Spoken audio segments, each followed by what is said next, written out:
আজ গিয়েছিলাম শ্যামসুন্দরী মায়ের মন্দিরে পুজো দিতে। পৌঁছেই দেখছি বিশাল লম্বা লাইন। গিয়ে শুনলাম আজ 12ই আগস্ট, আজ নাকি আমাবস্যা। তো বাইরের থেকে মন্দিরের ভিতরে পৌঁছাতেই আমাদের 1 ঘন্টা লেগে গেল। আজ আমাবস্যার পুজোর ভিতরে হচ্ছে ভোগ আরতি। আমরা বাইরে দাঁড়িয়ে দাঁড়িয়ে সেই আরতির শব্দ শুনতে পাচ্ছিলাম।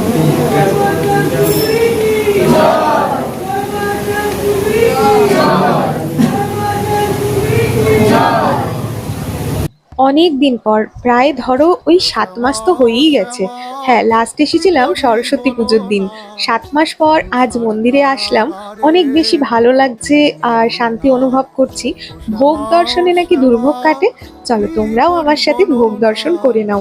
ভিতরে মায়ের আরতি হলো, এখন হচ্ছে বাবার আরতি। তারপর আমরা অবশেষে আরো 1 ঘন্টা দাঁড়িয়ে ভিতরে ঢুকতে পারলাম।